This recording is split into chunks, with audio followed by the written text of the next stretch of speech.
So we just want to welcome everyone, and we'd like to thank our monthly sponsor, Ensberg Jacobs Design, that you can see here on the screen. And also want to welcome Elisa Garcia, our presenter today. She's an AIA licensed architect, interior designer, and construction manager with 32 years of experience. She's also a self-proclaimed science nerd. Elisa grew up working in her father's local architectural and development firm. Being that it was in the 1970s in California, her dad was interested in meditation, creative visualization, and Eastern philosophies, and shared his ideas with his young daughter while driving around to his building sites on the weekends. Elisa's passion for organic, nature-inspired design was fueled when she read Frank Lloyd Wright's autobiography at the age of 15. And then at the age of 18, Elisa went to work for several interior design and construction management firms for the following 15 years. And then she started her own firm where she obtained her architectural license in 2004. So about 5 years ago, Elisa decided to focus on wellness-based interior design. So thanks for being here, Elisa. I'll turn it over to you. Thanks so much. Okay, so I'm going to share my screen if that's okay. Okay, here we go. Can everyone see that? Yes, we can see that. Okay. And actually, I just want to also add for everyone on the here, if you do have questions while the presentation is going on, please feel free to put them in the chat. There'll be a portion at the end where we can go through those. And then as people are joining, if you could just mute your microphones. Thanks, Amy. Yep. Okay, yeah, I think I can run through this in probably about 45 minutes, and happy to take questions at the end. So today we're going to talk about how to improve health and well-being through interior design. A little bit about myself. Amy already said some of this, but I'm a licensed architect, but most of my experience has been in commercial interiors for the past 32 years and construction management. And then I'm focusing on wellness-based interiors in the last 5 years. And I've studied a lot about mindfulness, health and wellness, nutrition, history, science, and aging. I'm getting very, very interested in aging as I get older myself. So, and I apply all of that to interiors. So why design for wellness in the first place? I think a lot of you probably already are on board with this.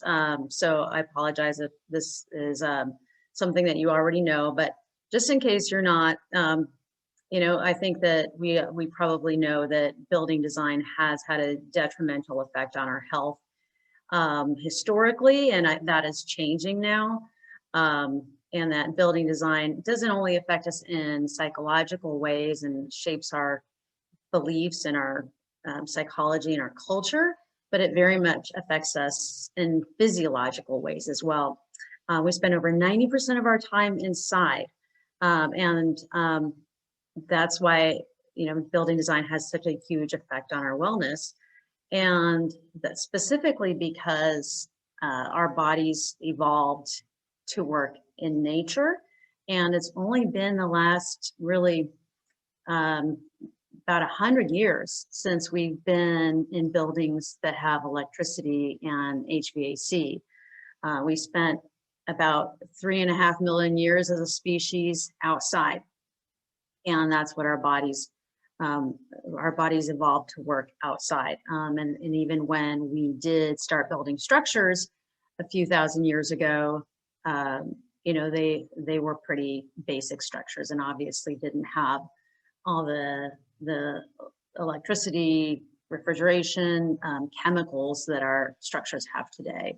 And so that's the reason buildings are having a detrimental effect on our bodies, because we're just not built for this quite yet. And so we're trying to adjust now. So our goal is to provide a safe and nurturing environment where your clients can thrive and they want to inhabit. So these are some of the topics we're going to cover today. some of them will, let me get rid of that. Sorry, I should have turned my email off. I don't know if you guys can see that coming through or not. But some of these, well, I'll spend more time on than others. Like specifically, I'll talk a lot about lighting and nature-inspired or biophilic design.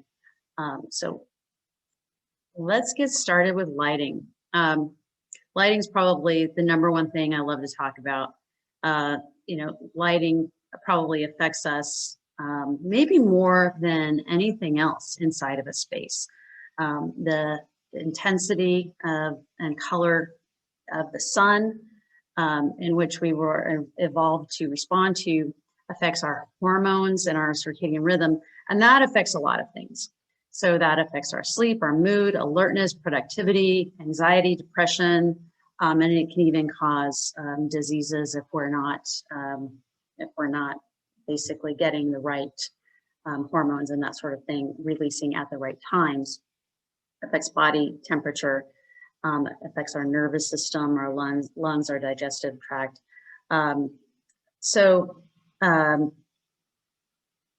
There's I think everyone knows that in the Northern Hemisphere, there's something called SAD, which is seasonal affective disorder. That's just one example of how lighting can cause depression or anxiety, and there are a lot of others. If, for example, we're not getting the right kind of hormones being released at the right time of day, that's going to affect our sleep. And sleep is probably one of the top 3 things that affects our overall health and especially our mental health. So let's talk about what good lighting is and how, you know, good lighting that is designed for our human bodies. So as I said, we were evolved outside as a species. So good lighting is lighting that mimics the sun, basically. And just recently, there has been kind of a revolution in what's called circadian lighting in our architectural community, which is awesome. This is becoming really big right now. There's companies like BIOS lighting, which is probably a more expensive system where the lighting changes throughout the day. And then there's less expensive systems that you can even do in your home that basically mimics the path of the sun and the color and intensity of the sun basically throughout the day. So here are some, right here, I've listed the lumens just to give you a point of reference of daylight outside.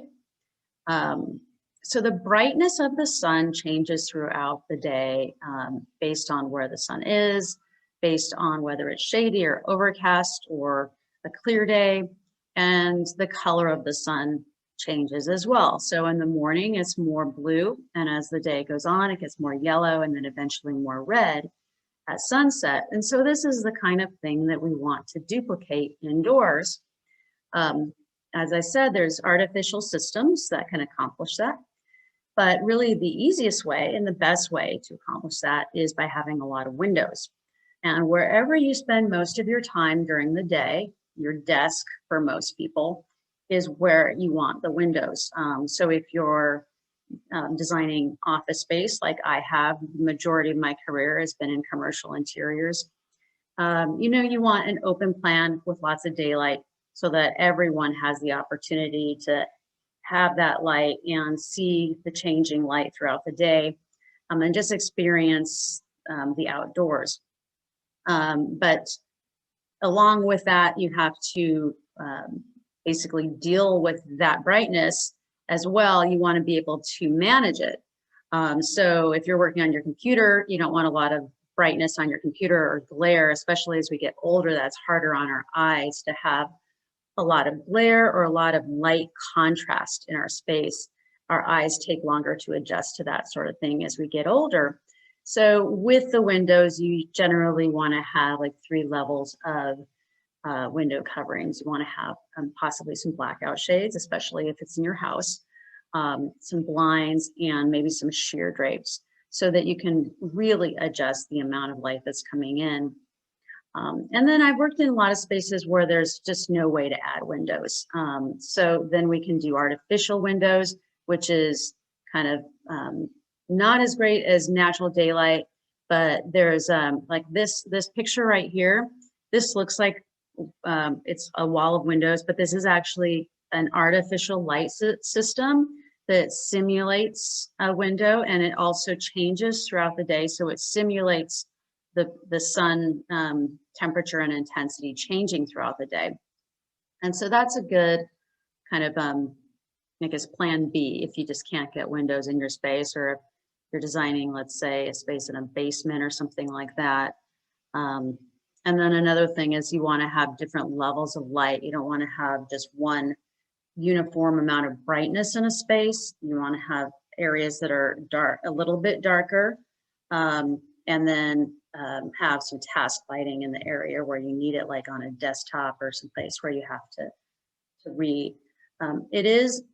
There is a science though to managing that contrast between dark space and light space, because you, especially as you age, your eyes don't adjust as quickly as when you're younger. So in senior housing projects, we have to be very careful about what that contrast is between light and dark spaces. We don't want someone walking from dark to light or vice versa, and then not being able to see. So that's basically it for lighting for now.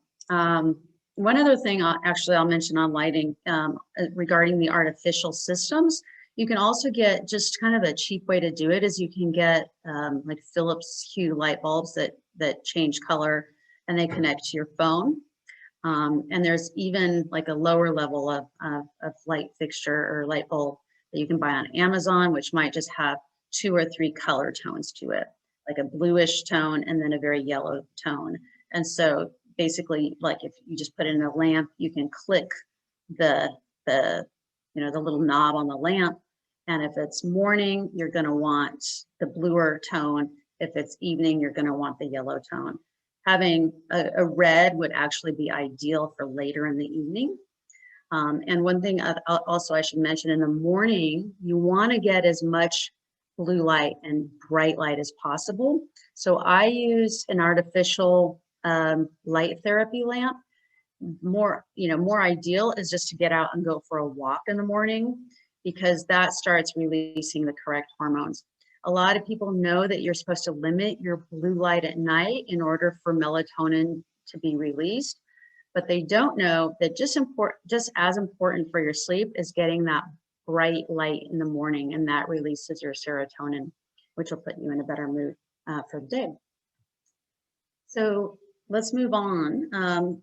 Let's talk a little bit about clutter. Now, clutter can really affect us psychologically. We want a space to feel clean and organized. Excess clutter can cause a lot of anxiety.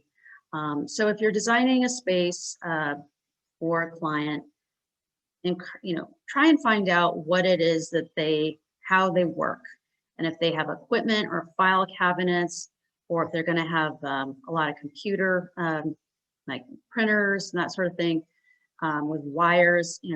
Design custom millwork to hide all of that, and then you can really have some focal points in a space, so that the focal points are intentional and not intentional. So you don't see like just a bunch of clutter when you walk into a space. And I should say that most of my experience is in commercial interiors. So a lot of this is going to be focused on commercial space. You can still apply it to residential, and I do, but some of the pictures I'm going to show today are, actually all of the pictures are of commercial spaces. So here's an example of one. So this is a wellness practitioner's office, and you could tell that they spent some time thinking about design. They chose some nice colors. They chose some nice artwork and some accent lighting here. But you can see right here that this area tends to be the focal point, unfortunately, with all these supplements showing, the printer, the file cabinet. So ideally, these folks would hire an architect or a designer to understand what it is that they do, and then design something to hide all of that. Maybe the file cabinets would be in wood. Maybe they'd be incorporated with the printer somehow. And then the supplements, you could just kind of show one of each, and you don't have to show all of them. If you wanted the supplements to be a focal point, that would be fine too, but make that the focal point intentionally. Right now, it's really not. And so here's an example of a space that you would want to walk into if you were walking into someone's office or waiting room. Lots of daylight, natural materials like a wood floor. Very simple. It's really not extravagant space at all, not expensive space, but it just feels very calming and soothing. The plants really help with that, and we'll talk about that more. Here's another example. This obviously has a main focal point here. It's the mural of the lake and the mountains. And we're going to talk about bringing nature into a space. But this is very soothing. It's an organized space. You want to be conscious of where people went. The thing that people see when they first walk into a space and the thing that they see when they're sitting and waiting in a waiting room. You just want to make sure that they don't see a lot of clutter. So I was really inspired by Frank Lloyd Wright when I was a kid. I was pretty obsessed. And so I'm all about organic design and incorporating nature. But I think we've learned like even so much more about that because so much more studies have been done since I was a teenager, and they're really fascinating. So there's a lot of evidence and really proof that incorporating nature into a space improves health and well-being in real ways, not just psychologically, but it actually in physiological ways.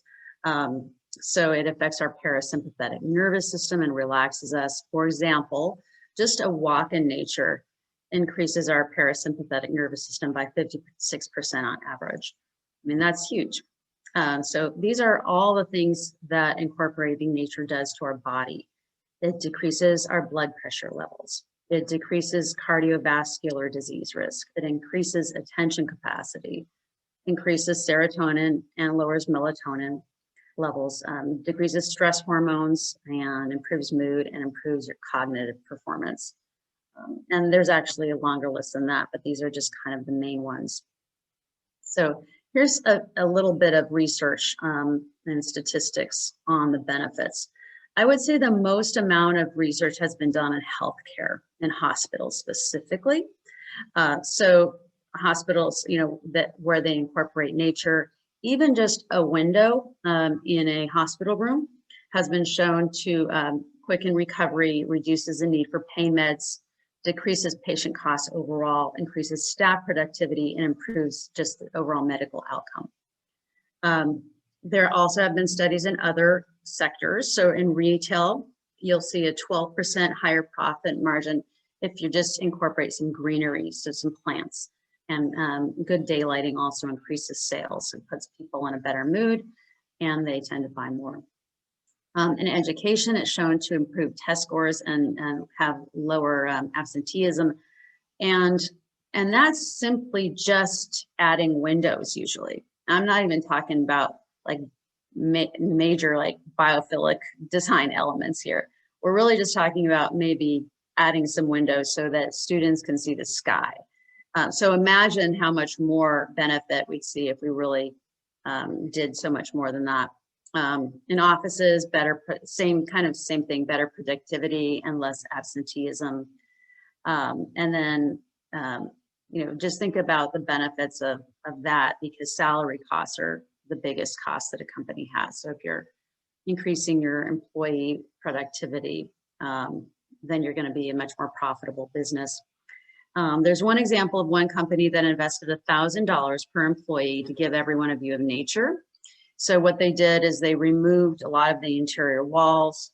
They made sure that at every desk, they could see a window. Basically, that's all they did. And they recouped that cost in 4 months. So everything after 4 months, they recouped it in productivity, I should say.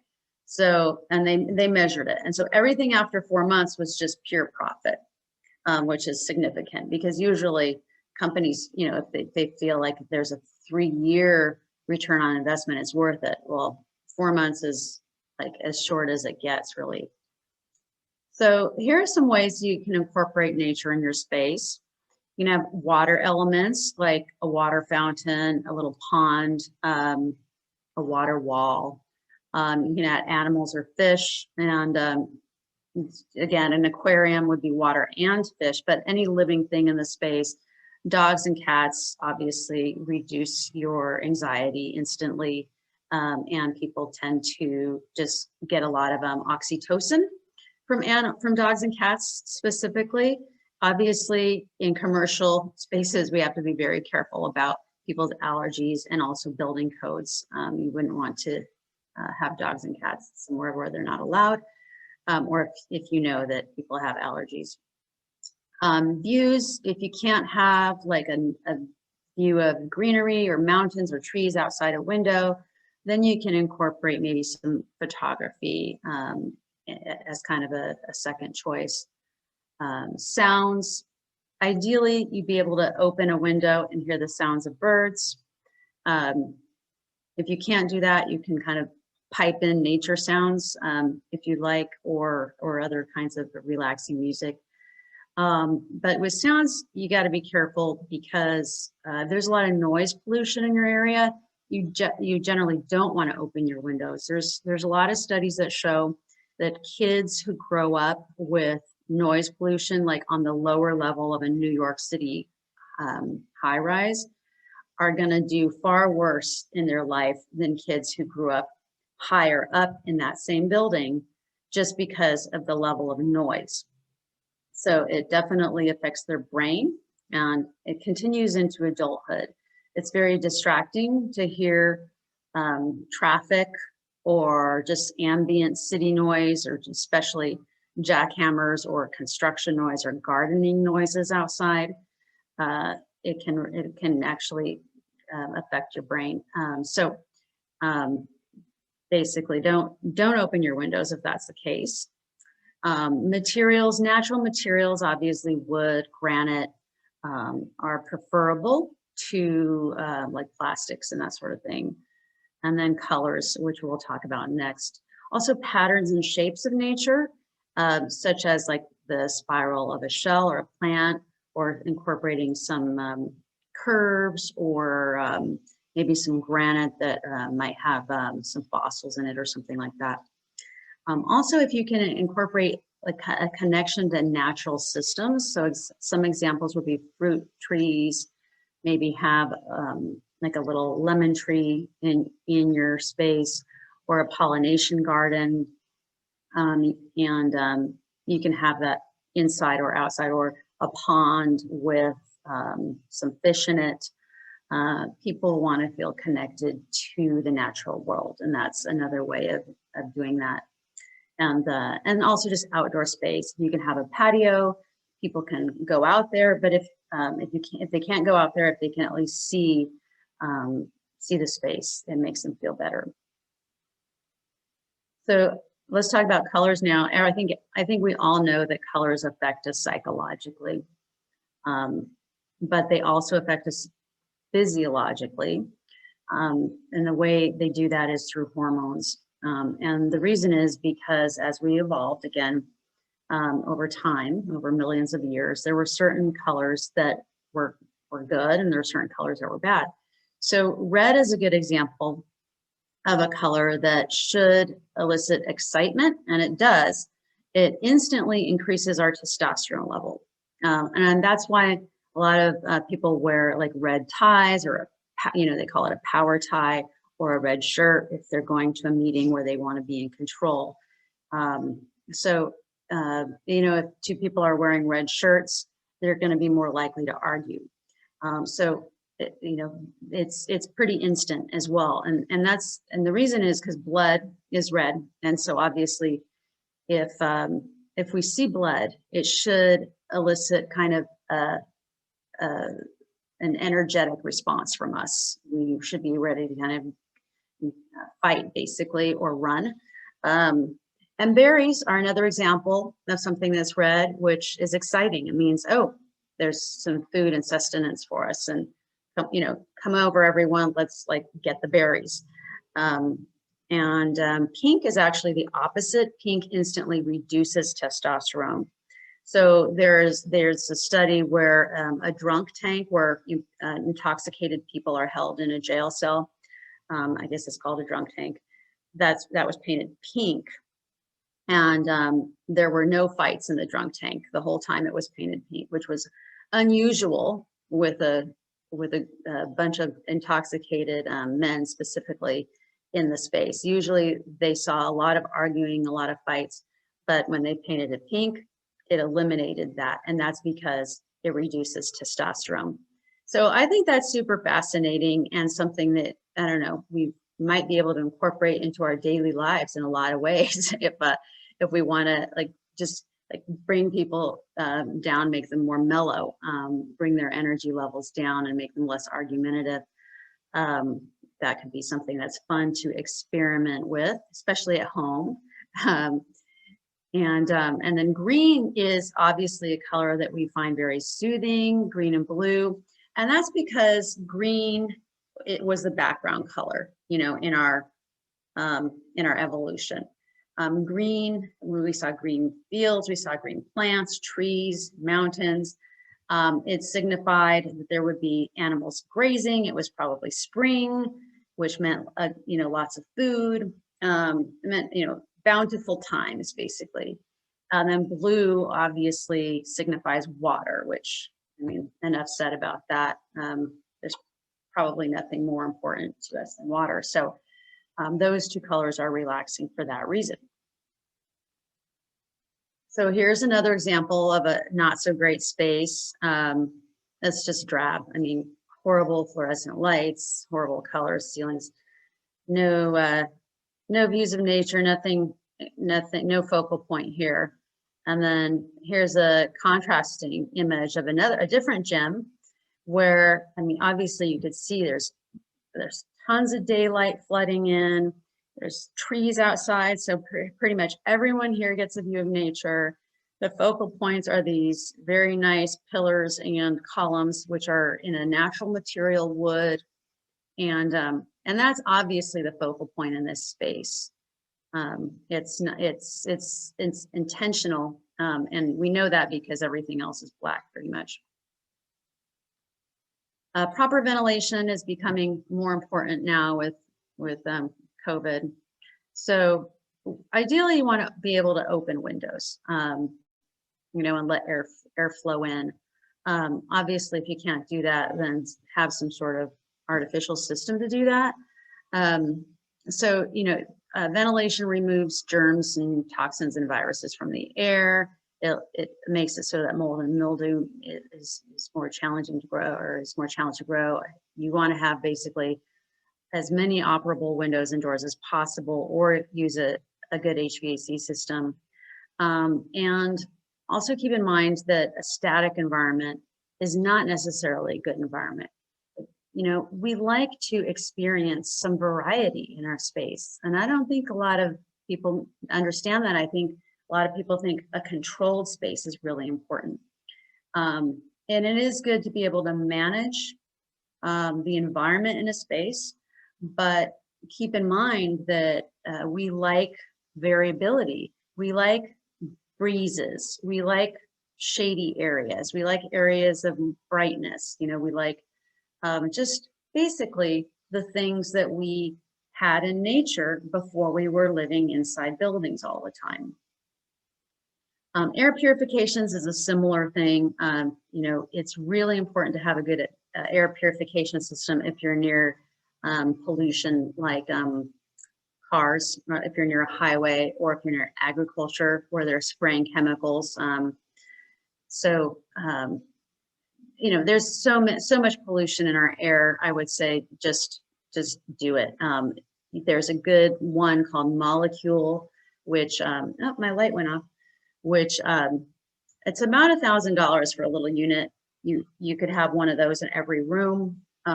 In larger buildings, landlords are including that in their systems now. There's a company called Atmos Air, which I specify regularly. It's a purification system for just like if you're doing a floor of office space. So for about 20,000 square feet of office space, I would say it costs about $15,000 to incorporate that system into the HVAC for that space. And it really makes a huge difference. You actually notice it. And then also plants are really good natural air purifiers. And we recommend 1 plant for every 100 square feet, which is a lot of plants. It is. So it's a lot to maintain. So you also then have to hire someone to come in once a week and water all those plants and take care of those plants, which a lot of companies don't want to do. But it has many other benefits besides just purifying the air. So I recommend it. You know, there are a lot of toxins now in our buildings, as well as all the things we put in buildings.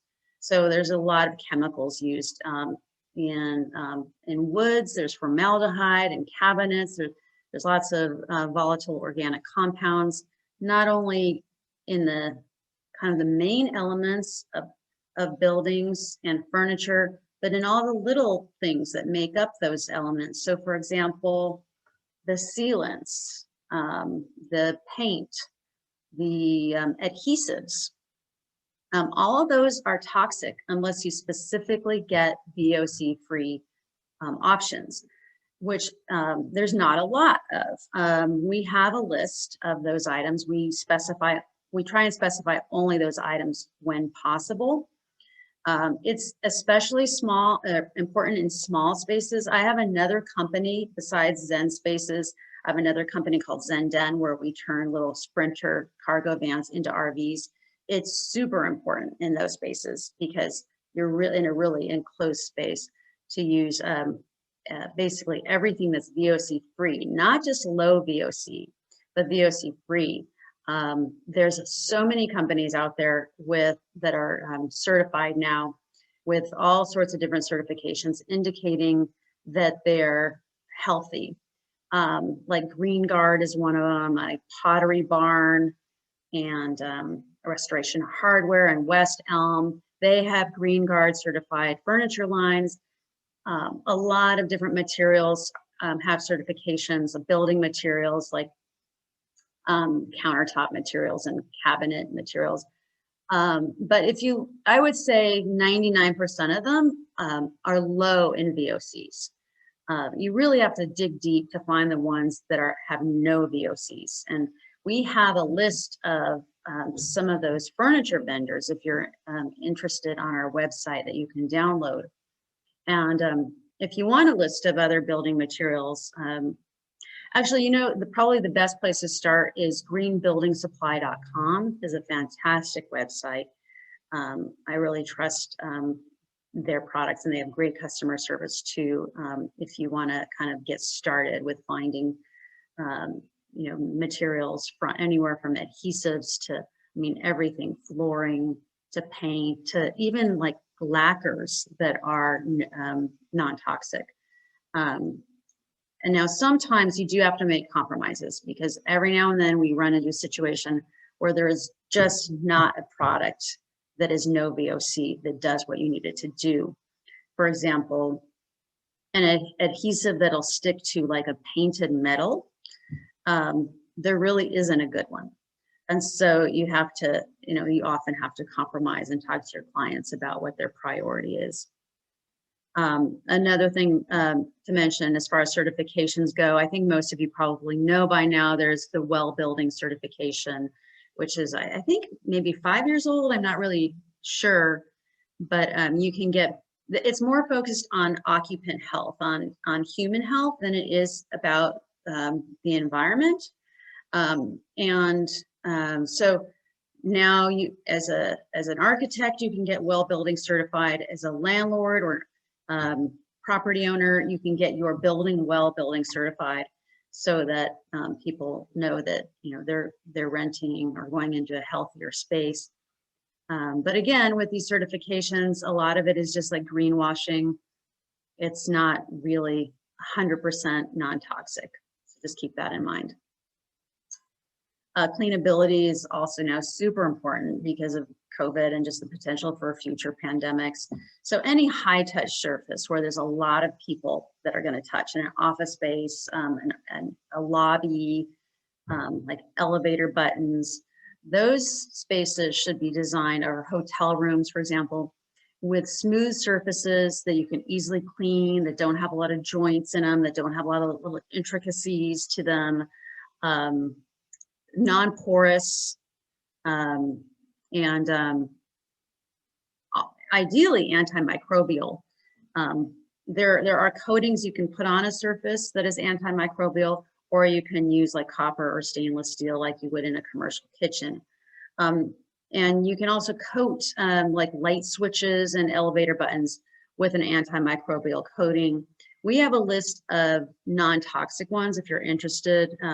I'll give you my email address at the end and you can request that.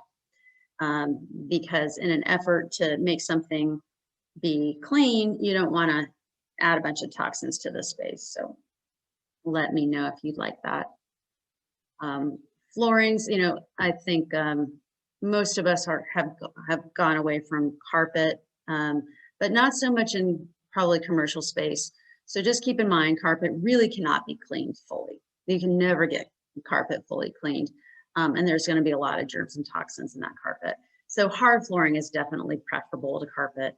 But hard flooring has its own issues. It can create loud footsteps. It can create echoes in a space and acoustical problems. It also can feel very cold. Oh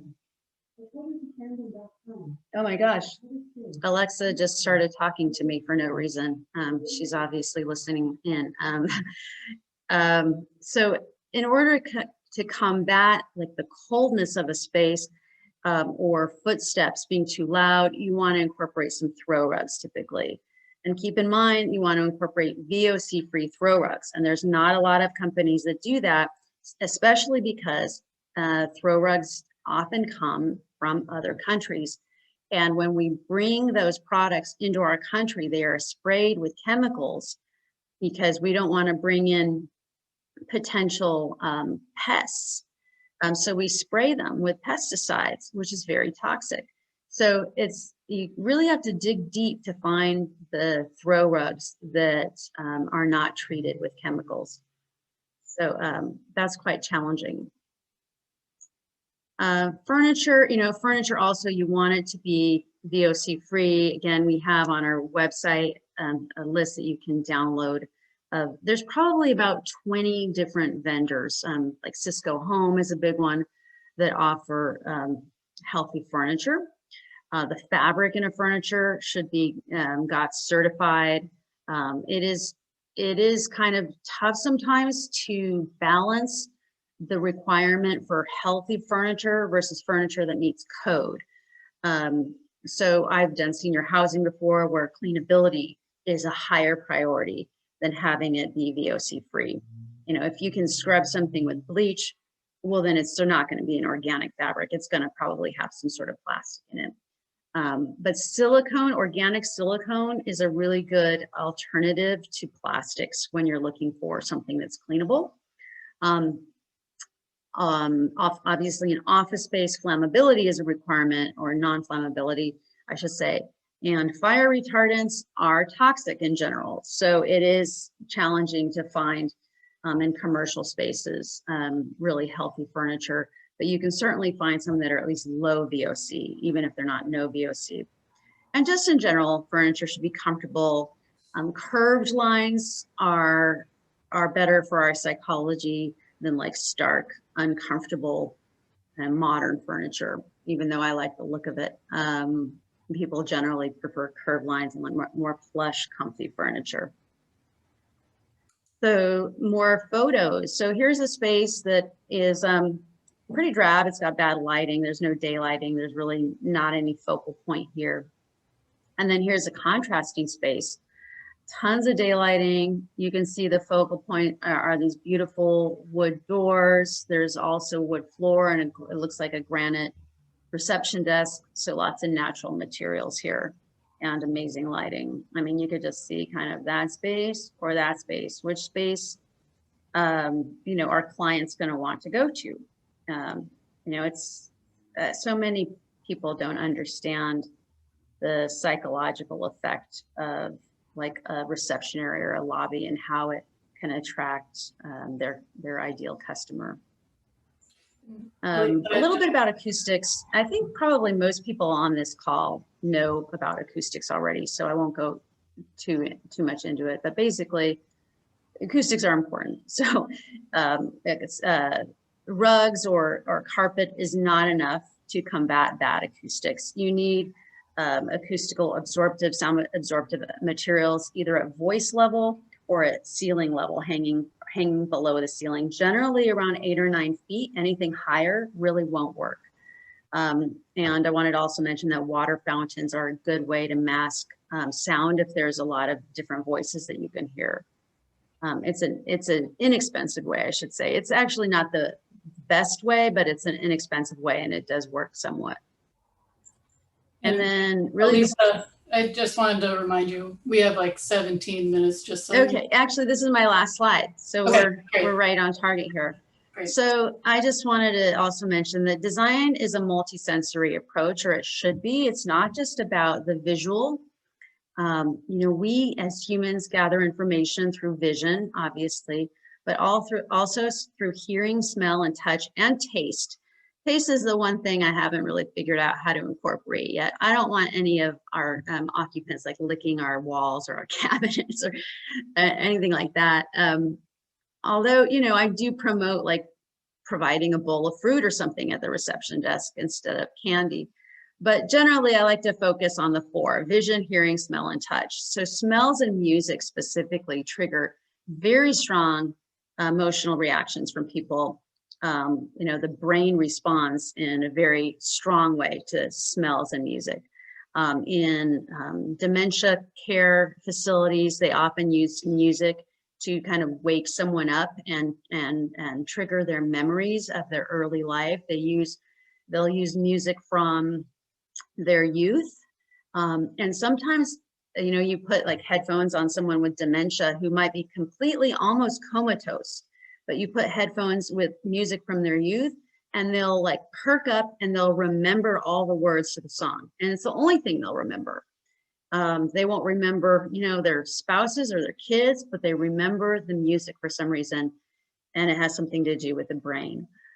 Smells very, very similar. They can just take you back. And, you know, a lot of hotel chains, specifically higher end resorts like the Ritz-Carlton, pump in aromatherapy into their public spaces for that reason.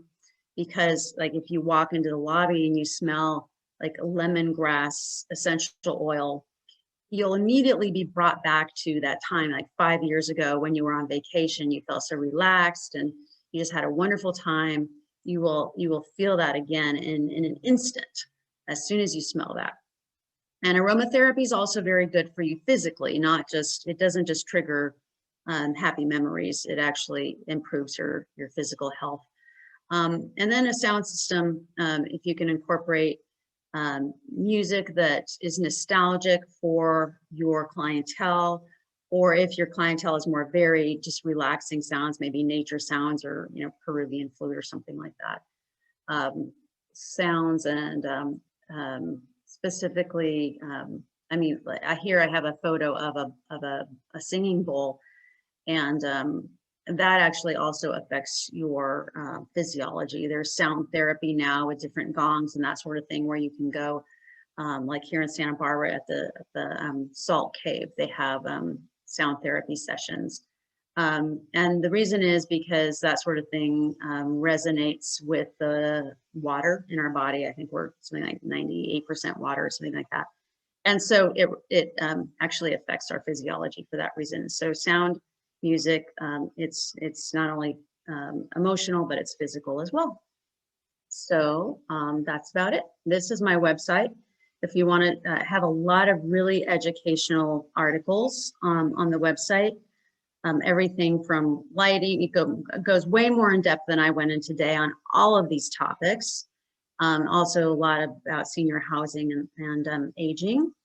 And if you want to email me, my email address is Elisa, ELISA, @zenspaces.design.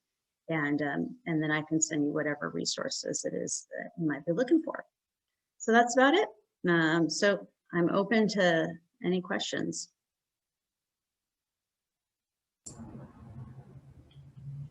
see. Rosa, good to see you. Good to see you. Thank you. Rosa and I went to high school together, and we were in drafting class together in the 80s. Oh, shoot, I probably shouldn't have said that out loud. Sorry, Rosa. Well, thanks, Lisa.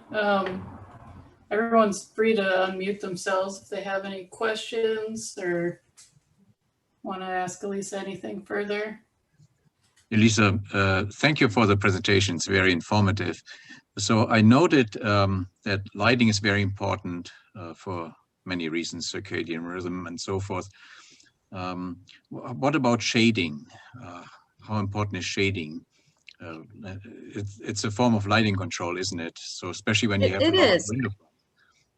Well, again, are you specifically talking about interior or exterior? Yes, well, you recommended windows, but sometimes, when you have large windows, you bring in the daylight. That's great, but sometimes the light levels are really too bright inside the space. Absolutely, yeah. No, I mentioned after talking about windows that it's just as important to have ideally 3 levels of window coverings on your windows. Probably blackout shades or curtains, blinds, and sheer drapes. And with those 3, you should be able to manage the brightness of the space pretty well. And it is very important to manage that. So a lot of spaces has high clear story windows, and you definitely want to have some shades on those. Great, thank you.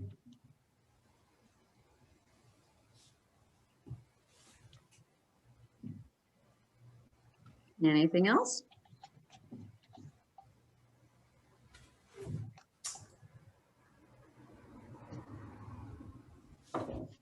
Okay, well, it sounds like that's it. So feel free to email me if you can think of anything else that you think of in the next day or 2.